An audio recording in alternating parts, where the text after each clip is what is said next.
අයිබෝවන් නිරෝගිමත් සුවපත් දවසක් වගේම නිරෝගිමත් සුවපත් ජීවයක් ඔබට ලැබෙන්නට අපි ප්‍රාර්ථනා කරන ගමම සූදානම් අදත් සුවසෙත වෛද්‍ය විශේෂාංගයට ආරම්භයක් ලබා ගන්න.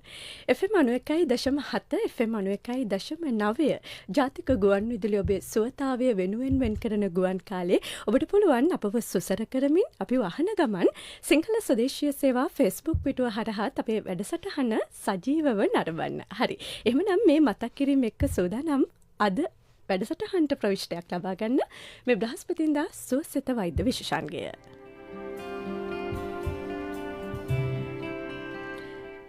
හරි. පුංචි කටුවකින් ලෙඩ රෝග සුව කරන්න පුළුවන් කියලා චීනයේ මතයක් තියෙනවා. ඇත්තටම එහෙම කරන්න පුළුවන්ද? එහෙම කරනවා නම් එහෙම කරන්නේ කොහොමද?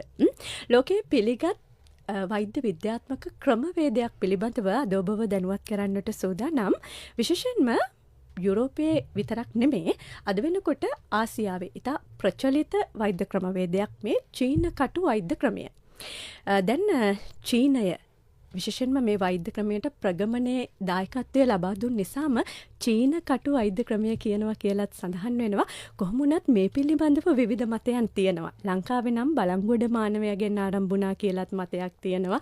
අරාබිකරෙන් ආරම්භ වුණා කියලා මතයක් තියෙනවා. කොහොම වුණත් මේ චීන කටු වෛද්‍ය විද්‍යාව මොකක්ද මේ වෛද්‍ය ක්‍රමවේදය කොහොමද ආරම්භ වෙන්නේ? මොකක්ද ඉතිහාසය? ඔය කියන විදිහට අපිට වැළඳෙන ලෙඩ රෝග පූර්ණව සුව කරන්න මේ චිකිත්සා ක්‍රමය මගින් පුළුවන්ද? විශේෂයෙන්ම අපි අහලා තියෙනවා ලස්සන වෙන්න, රූප ස්වභාවය ලස්සන කරන්න, සම කාන්තිමත් කරන්න මේ චීන කටු වෛද්‍ය විද්‍යාවෙන් ලොකු දායකත්වයක් ලැබෙනවා කියලා. ඉතින් ඒ වෙනුවෙන් මේ පිළිබඳව වෛද්‍ය උපදෙස් ලබා ගන්නට අපි මේ වෙලාවේ බොහොම ගෞරවයෙන් ජාතික ගුවන් විදුලි 11 වන මැදිරියට ආරාධනා කරා මනෝවිද්‍යා ආයුර්වේද හා චීන කටු වෛද්‍ය අපේ දිස්නා අතුකෝරළ වෛද්‍යතුමියට.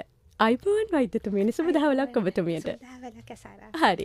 දැන් වෛද්‍යතුමියනි මම ආරම්භයේදීත් සඳහන් කරා මේ චීන කටු වෛද්‍ය ක්‍රමය කියලා කිව්වහම අපි හැමෝම දන්නවා මේ වචනේ අපිට කටට හරි හුරු පුරුදුයි. හැබැයි කෙනෙක්ට හිතෙන්න පුළුවන් ඇත්තටම මේක වෛද්‍ය විද්‍යාවක්ද? එහෙම නැත්නම් මේක යම් ආකාරයකට සත්කාරක ක්‍රමවේදයක්ද කියලා. ඒ නිසා අපි කතා කරමු. ලංකාවට කොහොමද මේ වෛද්‍ය ක්‍රමය බැඳෙන්නේ? ලෝක ඉතිහාසය ගත්තොත් කොහොමද මේකේ ආරම්භය? ඔව් යසර අපි ලෝක ඉතිහාසය ගැන කතා කරොත් මේක වසර 2500ක් 3000ක් තරම් ඈත අතීතයකට දිව යන වෛද්‍ය ක්‍රමයක්.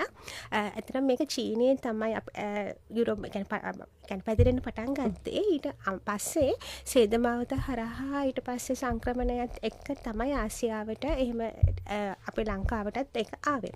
ඒතර ලංකාවට ආවේ කිව්වම කියන්නේ ලංකාවට ඒ කාලේ ආවට වැඩි ප්‍රචලිතතාවයක් තිබුණේ නැහැ. නමුත් අපිට මහාචාර්ය ඇන්ටන් ජයසූරිය වෛද්‍යතුමා කොළඹ දකුණ ශේෂණ රෝහලේ ඉස්සර ඒ කියන්නේ අපේ හිටියා මේ චීනකටු වෛද්‍ය සායනේ අධිපති ඩිරෙක්ටර් විදිහට වැඩ කරපු වෛද්‍යතුමා.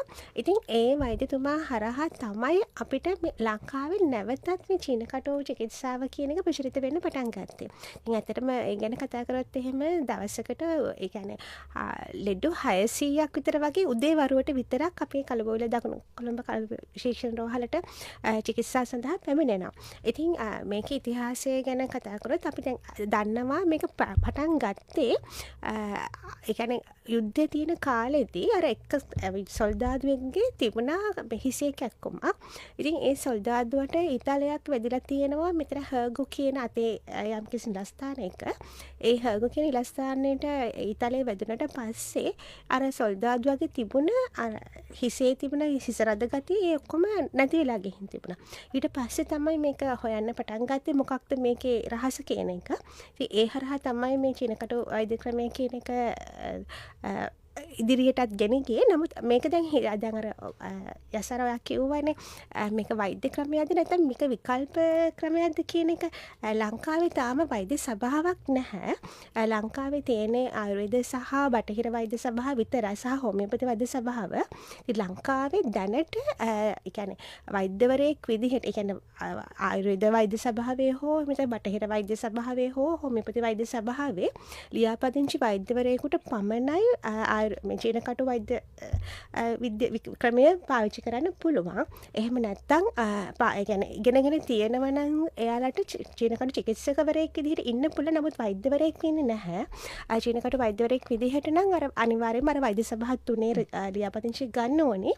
ඉතින් වෛද්‍ය ක්‍රමයක් විදිහට මේ ලියාපදිංචියක් නැති වුණාට මේක ඇත්තටම වෛද්‍ය ක්‍රමයක් විකල්ප ක්‍රමයක් නෙවෙයි. හරි. දැන් බොහොම හොඳ පැහැදිලි කිරීමක් වෛද්‍යතුමියගෙන් අපිට ලැබුණා.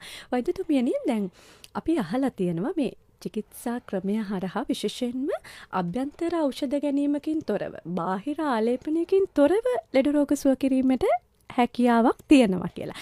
සහ දැන් මෙහෙම අවස්ථාවක කෙනෙක්ට හිතෙන්න පුළුවන් එහෙනම් රෝගයකට නෙමේ රෝග ලක්ෂණයකටද මේ ප්‍රතිකාර සිදු වෙන්නේ කියලා. වෛද්‍යතුමියනි අපි කතා කරමු කොහොමද සම්පූර්ණයෙන්ම ඕනෑම රෝගයකට මේකෙන් ප්‍රතිකාර ලබා ගන්න පුළුවන්ද නැත්නම් තෝරාගත්ත රෝග තිබෙනවද?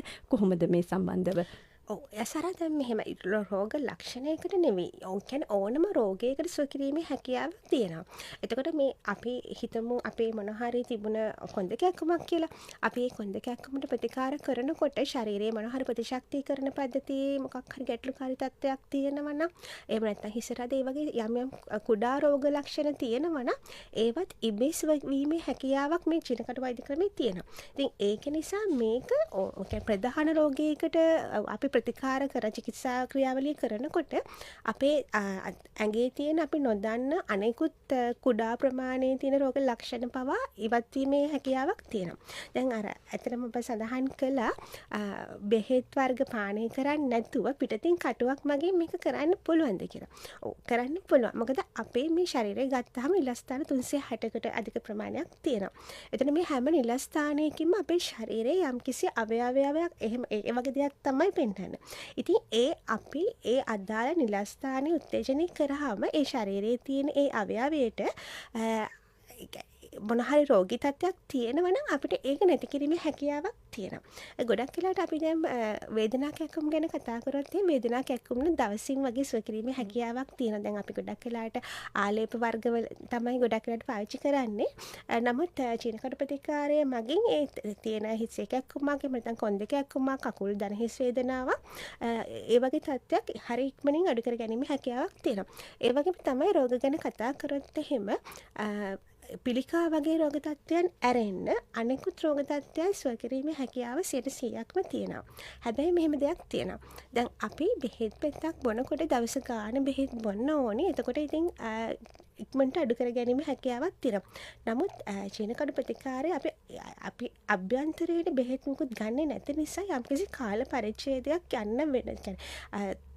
චිකිත්සා ක්‍රමවේදයකට යන්න වෙනවා. ඒක යම්කිසි කාලයක් ගත වෙනවා. ඉතින් සමහරක් වෙලාවට රෝගීන් මැසිවිලි නගන අවස්ථාවක් තමයි ඉක්මනින්ම සනීප කරගන්න පුළුවන් කියලා. ඒ කියන හදිසියට නම් කරන්න බෑ. නමුත් සනීප කිරීමේ හැකියාවක් තියෙනවා.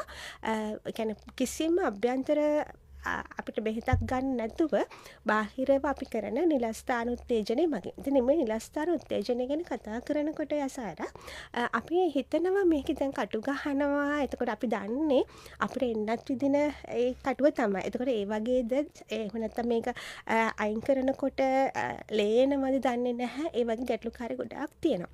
ඉතින් ඇත්තටම එහෙම දෙයක් වෙන්නේ නැහැ. මොකද මේක අපි නිලස්ථානයකට උත්තේජනය කරන නිසා ඒ නිලස්ථානය හරහා ඒක කටුව රිමූව් කරත් රුධිරය වහනය වීමක් සිද්ධ වෙන්නේ නැහැ. අපි දන්නා අපි හැමෝටම සාමාන්‍යයෙන් මදුරුවේ කූඹියක් වගේ කාලා තියෙනවා. ඒක සාමාන්‍යයෙන් අපිට මේ වේදනාව දරා ගන්න පුළුවන් වේදනාවක් දෙන්න. ඉතින් ඒ වගේ කූඹියක් කන වේදනාවක් තමයි තියෙන්නේ. එක්තරා රෝගියෙක් මගෙන් දවසක් කිව්වා දැන් අපි කටු සාමාන්‍යයෙන් කටු 7ක් 10ක් අතර ප්‍රමාණයක් අපි ඇතුල් කරනවානේ. ඉතින් ඒ රෝගියා පළවෙනි දවසේ මගෙන් ආපු වෙලාවේ මගෙන් අහුවාම වේදනාව ගැන මම කිව්වා කුඹියක් කනවා මදුරෙක් කනවා වගේ කියලා. එතකොට ඒ රෝගියා මගෙන් අහපු දෙයක් තමයි ඇත්තම රෝගියා කියන්නේ ක්‍රිකට් ක්‍රීඩකයෙක් අපේ ජාතික කණ්ඩායමේ හිටපු ක්‍රිකට් ක්‍රීඩකයෙක්. ඉතින් ඔහු මගෙන් අහපු දෙයක් තමයි එකපාර කුඹි 10 දෙනෙක් විතර කනකොට වේදනාව වැඩි නේද කියලා. එහෙම දෙයක් වෙන්නේ නැහැ. ඇත්තටම. මොකද ඒක අපි ඒ ඉන්සර්ට් කරන වෙලාවට විතරයි ඒක දැනෙන්නේ. ඒ වේදනාව ඒක වේදනාවක් නෙවෙයි ඒක. අපේ හැම කියන එක සංවේදනයක් තියෙන එකක්නේ. එතකොට ඒක නිසා ඒක දැනීමක් විතරයි වෙන්නේ, වේදනාවක් වෙන්නේ නැහැ. සාමාන්‍ය අපිට කටුව ඉන්සර්ට් කරලා විනාඩි 20ක් පැය භාගයක් වගේ රෝගියාව තියන් ඉන්නවා. ඉතින් එතකොට එහෙම ඒ කියන්නේ අපිත් එක්ක සුහදශීලීව කතා කර කර තමයි මේ විනාඩි 20 රෝගියා ගත කරන්නේ. ඉතින් ඒ රෝගියාට දැනෙන්නේ නැහැ ඇඟේ කටු තියෙනවා කියන. බැලුවොත් ඇරෙන්න රෝගියාට කිසිම අවස්ථාවක දැනෙන්නේ නැහැ මේවා තියෙනවද රිදෙනවද කියන ඒ ගැටලුකාරී තත්ත්වයක් නැහැ. මම තව දෙයක් ඒකම කතා කරන්නම් යසාර. දැන් අපිට තියෙන ගැටලුවක් තමයි මේකේ අතුරුආබාධ තියෙනවද කියන ප්‍රශ්න. මං හිතන්නේ ඒක අපි දැනුවත් කරන්න ඕනේ. කිසිම අතුරුආබාධයක් නැහැ. මොකද අපි මේක ඉන්ටර්නල් කිසිම දෙයක් අපි අභ්‍යන්තරව ගන්නෙ නැහැ. බාහිර ප්‍රතිකාරයක් විතරයි. මේකෙදි කරන්නේ ශරීරයේ හෝමෝන්ස් ඒ වගේ දේවල් අපි සෙක්‍රේට් වෙන්නේ නැත්නම් අපි උදාහරණයක් විදිහට දියවැඩියා වගේ එකදී ඉන්සුලින් හෝමෝනය අපිට ස්‍රාවය වෙන්නේ නැත්නම් ඒ වගේ දේවල් ස්‍රාවය කරන්නේ. ඒ වගේ තත්ත්වවලට තමයි අපි මේ කටුවක් උත්තේජනය කරලා කරන්නේ. ඉතින් එතකොට කිසිම හානිකර තත්ත්වයක් ඇති වෙන්නේ නැහැ. අතුරු ආබාධ කියන එක කිසිම නැහැ. මං හිතන්නේ මේ දැන් ලංකාවේ වුණත් 1970 ගණන් වල මුල් භාගයේ වගේ තමයි ලංකාවට මේ ජීනකඩ ප්‍රතිකාර ක්‍රමය ආවේ. අර මං කලින් සඳහන් කර මහාචාර්ය ඇන්ටන් ජයසූරිය වෛද්‍යතුමත් එක්ක. එතකොට දැන් මේ 2026 වසරේ ඉතින් අවුරුදු 50කට එහා අතීතයක් තියෙනවා ලංකාව තුළම. හැබැයි කිසිම අතුරු ඒ කියන්නේ සයිඩ් ඉෆෙක්ට් එකක් අපි හැදුණා කියලා කිසිම කෙනෙක් එහෙම ආරංචියක්වත් නැහැ නේද? හොඳයි.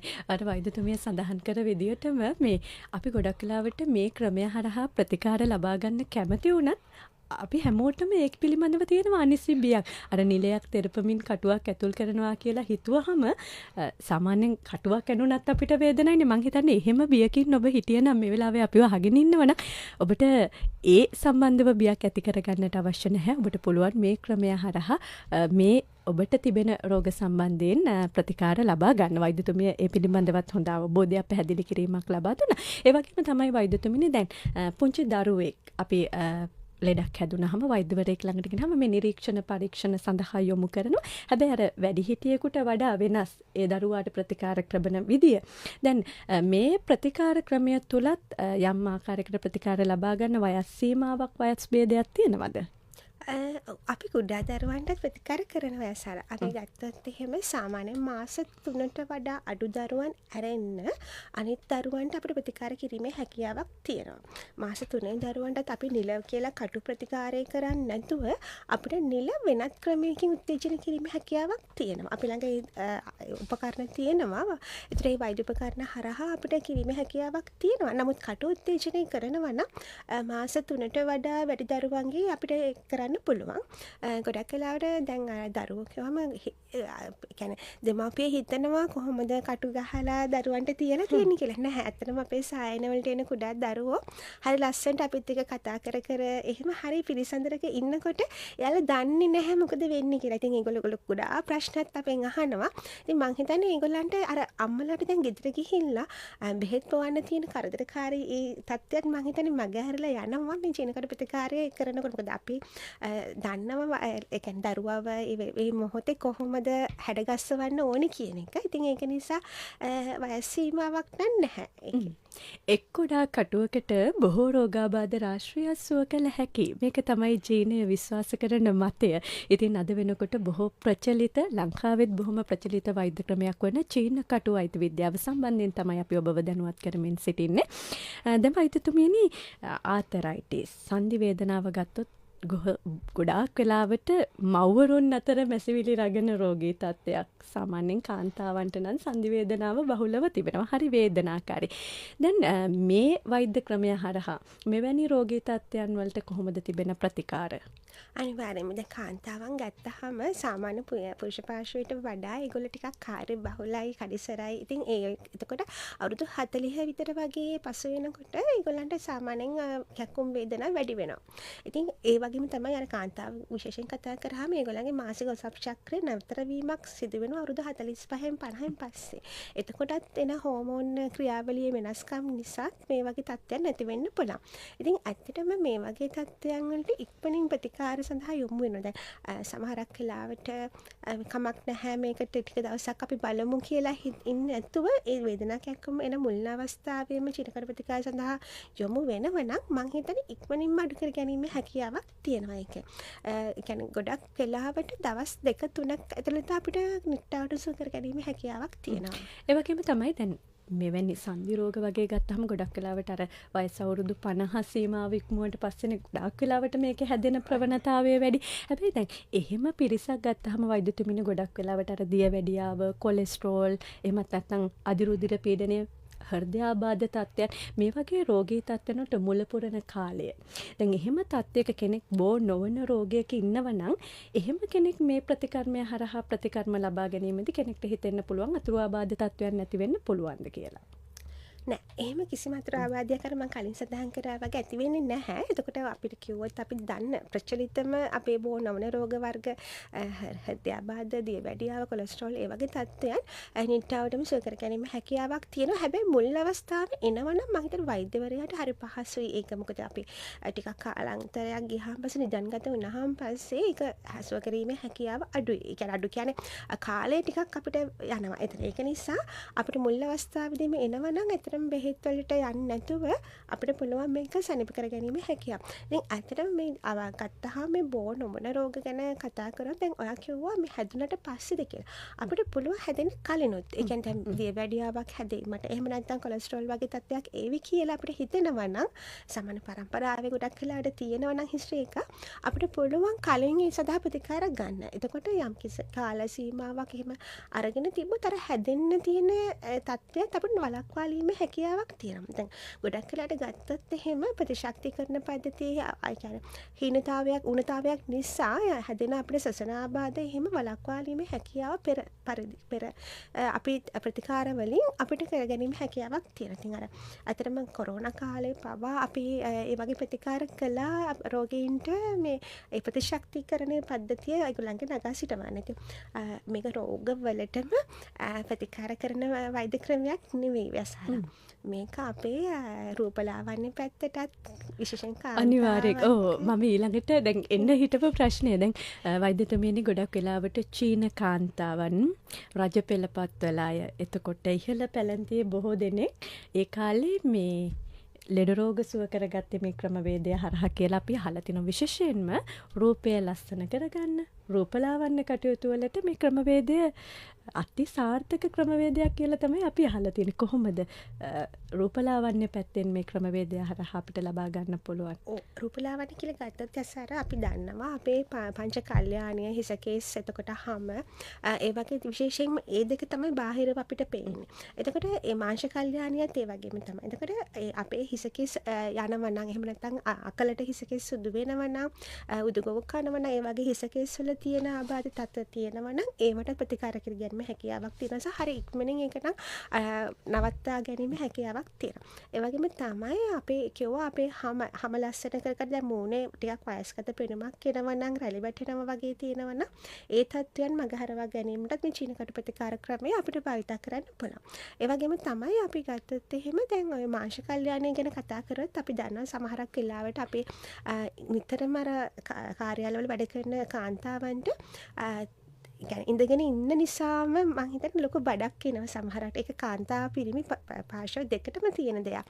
එතකොට ඒ වගේ තත්ත්වයන් වලදී අපිට මේ මාංශ කල්යාණි අඩු කරන්න ගොඩක් වෙලාට අපි निराහාරව පැය ගණන් ඉන්නවා. හැබැයි ඒකෙන් වෙන්නේ මුළු ශරීරයම බැහැරෙන එක. අපිට අදාළ කොටස විතරක් නෙවෙයි අපිට ඒක අඩු කරගන්න පුළුවන්. හැබැයි මේ චීන කඩු ප්‍රතිකාරය මගින් අපිට අදාළ ස්ථානයේ පමණක් අපිට අනවශ්‍ය මේද කොටස් අයින් කර ගැනීම හැකියාවක් තියෙනවා. ඉතින් සමහරක් වෙලාවට දැන් අපි දන්නවා නළු නිලියන් ඒගොල්ලන්ගේ වගේ සමහර අය අත්වල එහෙම ටිකක් විශාල තත්ත්වයන් තියෙන. ඒවා අඩු කරගන්න. ඒ වගේ අපිටේ සමහරක් වෙලාවට මාංශ වැඩි ප්‍රමාණයක් තියෙන ඒවා අඩු කරගන්න. ඉතින් ඒ වගේ අදාළ තැනට විතරක් අපිට ප්‍රතිකාර පද්ධතිය කරගෙන ගියොත් එහෙම ඒවා අඩු කර ගැනීම හැකියාවක් තියෙනවා. ඉතින් ඒ වගේ අපිට මේ සාමාන්‍යයෙන් රූපලාවන්‍ය පැත්ත ගත්තොත් කියන්නේ කුරුලෑ වගේ තත්ත්වයන් කුඩා දරුවන්ගේ අවුරුදු 15 16 තරුණ වියට එළඹෙනවත් එක්කම ඇතිවෙන කුරුලා තත්ත්වයන් ඒ හැම දෙයකම උනත් ප්‍රතිකාර පද්ධතියක් අපිට තියෙනවා චීන කටු ප්‍රතිකාර මගින්. ඉතින් ඇත්තටම මේ මං හිතන්නේ හරි පහසුවෙන් අපිට සුව කර ගැනීම නිට්ටාවට. මොකද අපි බාහිර ආලේපනයක් මොනවත් නැතුව තමයි මේක කරන්නේ. ඉතින් ඇත්තටම සුව කර ගැනීම හැකියාවක් තියෙනවා සහ මාසකට සැරයක්වත් තමන්ගේ ප්‍රතිශක්තිකරණ පද්ධතිය සහ රුධිර ගමනාගමන පද්ධතියේ තියෙන අඩුලුහුඩුකම හරිගස්සගෙන අපේ හැම කාන්තිමත් කරගන්න මාසකට සැරයක්වත් අර චීන කඩු ප්‍රතිකාරයක නියැල එනවා නම් ඇත්තටම හොඳයි මම දන්නේ. ඒ කියන්නේ අපි අපේ සායන වලට එන රූපය ලස්සන කරගන්න එන ගොඩක් තරණ ගෑල් ළමයි ඇත්තටම එන්නේ මාසකට සැරයක් හරි ඇවිල්ලා ඒගොල්ලන්ගේ අර රුධිර සංසරණ පද්ධතිය ඒවා හරිගස්සගෙන යනවා. ඉතින් ඇත්තටම ඒකෙන් අර කාන්තිමත් වෙනමක් එහෙම ලබා ගන්න පුළුවන් හරිම පහසුවෙන්. හොඳයි අපි අපේ වැඩසටහනේ අවසාන විනාඩිය තමයි ඉන්නේ. වෛද්‍යතුමිනි දැන් චීන කටු චිකිත්සාව ගැන කතා කරනකොට ගර්භණී මවක් මේ වෙලාවේ අපිව අහගෙන ඉන්නවනම් මේ ගර්භණී සමය පසුවන කෙනෙකුට මේ කිරීම සුදුසුද කියලා ප්‍රශ්නයක් තියෙන්න පුළුවන්. මං අහන්න කැමතියි දැන් ඔබතුමිය තීරණය කරන්නේ මේ වෛද්‍ය ප්‍රතිකාර කිරීම නුසුදුසු කියන්නේ මොන වගේ කණ්ඩායම් වලටද මොන වගේ අවස්ථාවකදීද? ඔය සරක හොඳ ප්‍රශ්නයක්. මොකද ගර්භණී කාන්තාවට අපි කිසිම වෙලාවක මේ චීනකඩු ප්‍රතිකාරය කරන්නේ නැහැ. මොකද ගර්භයට හානි වීමේ අවදානමක් තියෙනවා. හානි වීම කියන්නේ ගර්භපාතනයක් වගේ තත්ත්වයක් එහෙම නැත්නම් ගබ්සා වීම තත්ත්වයක් ඇති වෙන්න පුළුවන්. ඒක නිසා අපි කිසිම වෙලාවක ගර්භණියක් කියලා දැනගත්තොත් හෝ එහෙම නැත්නම් ගර්භණී බව අපේක්ෂා කරන කෙනෙකුට අපි කරන්නේ හැබැයි ගර්භණී බව අපේක්ෂා කරන කෙනෙක් දරුවෙක් නැති කෙනෙකුට වුණත් මේ චීන කඩු ප්‍රතිකාරය මගින් ප්‍රතිකාර කරන්න පුළුවන් අපිට. හැබැයි දරුවෙක් පිළිසිත ගත්තට පස්සේ අපි කිසිම වෙලාවක ඒ දරුවා ඉන්න මාස 10 ඇතුළත ගර්භණියකට අපි චීන කඩු ප්‍රතිකාරය කරන්නේ නැහැ. ඒ වගේම තමයි අපිට වයසක අයට උනත් කරන්න පුළුවන් කිසිම ගැටලුවක් නැහැ. ඕනම මං කිව්ව අර මාස 3 සහ අපේ ජීවිතාන්තය දක්වාම ඉන්න ඕනම කෙනෙකුට ගර්භණීන් ඇරෙන්න අපිට ප්‍රතිකාර කරන්න පුළුවන්. හොඳයි. අද සුවසිත වෛද්‍ය සාකච්ඡාවෙන් අපි ඔබව දැනුවත් කරේ ලෝකයේ බොහෝ ප්‍රචලිත වෛද්‍ය ක්‍රමවේදයක් වෙන අද වෙනකොට ලංකාවෙත් බොහොම පිළිගත් වෛද්‍ය ක්‍රමවේදයක් විදියට මේ චීන කටු වෛද්‍ය ප්‍රතිකාර ක්‍රමය පිළිබඳව දැන් අපි වහගෙන ඉන්න ඔබට බොහෝ ගැටලු තිබෙන්නට පුළුවන්. වෛද්‍යතුමිය මුණ ගැසී මේ ප්‍රතිකාර ලබා ගන්නට කැමැත්තෙන් කෙනෙක් ඉන්නවා වෙන්න පුළුවන්. වෛද්‍යතුමිනි එහෙම කෙනෙකුට අපි ඔබතුමියව සම්බන්ධ කරන විදියත් මතක් කරමු. 0.71 22 66 හරි. වෛද්‍යතුමිය සඳහන් කර මේ දුරකථන අංකය සටහන් කරගන්න ඔබට පුළුවන් වෛද්‍යතුමියට කතා කරමින් ඔබට සුදුසු දිනයක් වෙලාවක් වෙන් කරගනිමින් මේ ප්‍රතිකාර සඳහා යොමු වෙන්න. හරි. එhmenan අපිට අද වැඩසටහන වෙනුවෙන් ලැබී තිබෙන කාලයයි මේ විදියට අවසන් වෙන්නේ. අද මේ පිළිබඳව ඔබට උපදෙස් ලබා දෙමින් ඔබව දැනුවත් කරේ මනෝවිද්‍යා උපදේශිකා ආයුර්වේද හා චීන කටු වෛද්‍ය දිස්නා අතුකෝරළ වෛද්‍යතුමිය. බෙහෙවින්ම ස්තුතියි වෛද්‍යතුමියනි අද වැඩසටහනට සම්බන්ධ වුණාට. හරි අපි තවත් දවසක මුණ ගැහිමු. එහෙමනම් හිතවතුනි අනිවාර්යයෙන්ම ලබන සතියේ මෙවැනිම වටිනා සාකච්ඡාවකින් ඔබව හමුවන්නට බලාපොරොත්තු වෙන අදට අපි සමු අරගෙන යනවා. එහෙමනම් ඔබේ සුවතාවයට හරිම පාර කියන්න අපි ලබන සතියේ හමුවන්නට බලාපොරොත්තු වෙන ඔබට ප්‍රාර්ථනා කරනවා සෝය පිරිහෙට දවසක්. අද වැඩසටහන නිෂ්පාදනය කරමින් ඉදිරිපත් කළ මම ජනානි අසාරා මට තාක්ෂණික දායකත්වය ලබා දුන්න රජීව නානායක්කාර නව මාධ්‍ය මෙහෙයවමින් මුහුණු පොත හරහා ඔබත් මමත් යා කරේ විදුෂිකා කාවින්දී.